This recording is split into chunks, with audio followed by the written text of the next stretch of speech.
In this tutorial, I'm going to show you how to make pop rock music. And to do that, I'll be breaking down my own original song called Part of Your World, out now on all streaming platforms. And I'll break down my song's elements, the sounds of those elements, the mixing, the structure and arrangement, all that jazz. So hopefully by the end of this tutorial, you can make a song in a similar pop rock style to this one. Set the tempo around 120 BPM. Start off by making some atmospheric synth chords. Make sure the chords that you make are in a very easily repeatable pattern like this. And if you need help creating chords, a good resource that I could recommend that I use a lot is chordchord.com. Not a sponsor. For the sounds of those chords, I use this synth preset from MHA's Vital Soundbank Volume 3 and another preset from the same soundbank in Vital. So the point of these airy, atmospheric synth chords is just to be more of a background sound, not really to stand out at all, just to really give some body and structure to the overall mix. And the only mixing I put on there is this EQ right here, taking out a great chunk of the lows because we're going to make a very prominent bass later, and we don't want the lows of these chords, the unneeded lows, to counteract with that rolling bass line and make it sound muddy and weird and stuff. So that's why we take all that out over here, and then just boost a tiny bit of the highs as well, just to get some higher end crispiness in the mix with these airy, atmospheric chords. Next, take the same chords and strum them in a guitar. These are the exact same chords, just using the strum feature up here in FL Studio, specifically with these settings. And these will stand out the most more than the other chords just because this gives it a more organic pop rock feel with the guitar. And for the actual guitar sound, I used this preset from Flex. And for the mixing, just the same exact EQ from earlier for the same exact reasons. Next, take the bass notes of those chords and put it into a bass preset. And by the bass notes, I just mean like the root notes of what these chords actually are. So for example, if this is a D chord over here, you're going to have a D for the bass note, and then if this is an E chord over here, you're going to have an E for the bass note or root note. And you do that for all of the chords like this and put them into a bass pattern that with a sound that sounds like this. This specific pattern is just going to be shoved in the background, giving some extra support to the lower ends with a very acoustic and organic sound as well. I use this bass preset from Flex to accomplish that sound, giving it a nice solid pop rock feel. And for the mixing, I put a Fruity Blood overdrive on here with the main knob turned up a tiny bit. Not really for distortion, even though we kind of get a little bit of that in the mix. It's really just to boost the overall intensity of the bass sound and give it some extra strength in the mix. And then I took the bass notes and I just chopped them up into a simple rhythm like this.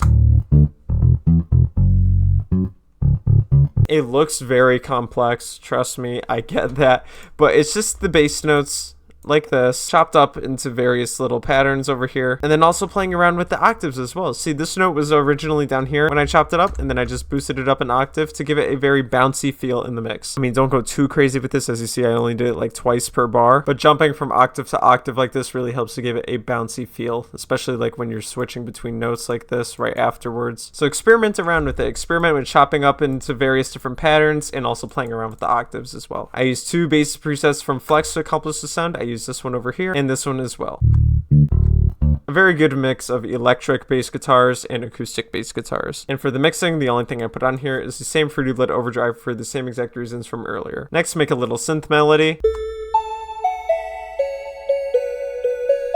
This is just a simple melody to complement the vocals in the mix. Pairing this synth melody with the acoustic elements from earlier really gives it that modern pop rock feel that you hear in pop rock music nowadays, like a very healthy mix of acoustic and synthetic elements. And for the sounds, I use two synth presets from Flex to accomplish these sounds. I use this one over here and this one as well.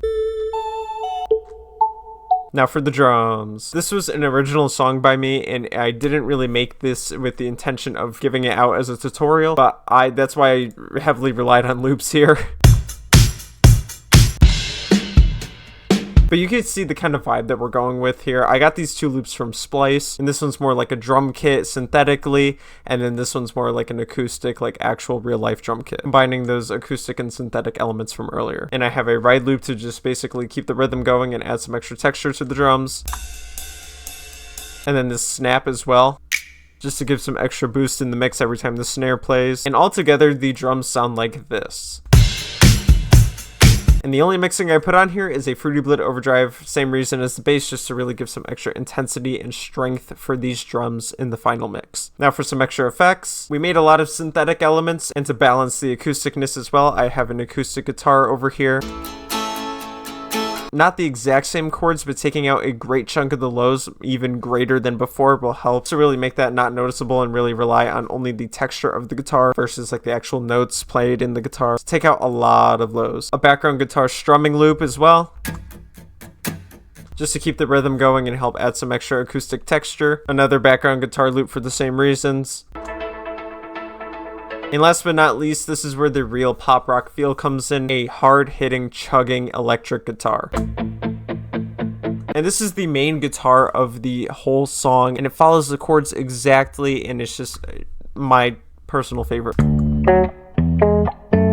It's just a simple guitar melody played on an electric guitar, and it really drives the entire song overall. Now for the structure and arrangement of this track, so I'm only focusing on the chorus of this song. For any intro or verse or whatever, you can start off by having just the guitar playing, the main guitar that I just showed you. And then for the actual chorus, you just have everything playing all together. You have the melody, you have the main guitar, you have the guitar filler for the background, the two types of chords, the extra guitar fillers as well, the two types of basses, and the full drum loop as well, with the important chugging electric guitar down here as well. So here's what the full chorus and little intro part of the track looks like over here. And after all that, here's the final result. It's all slipping away, now I'm missing you.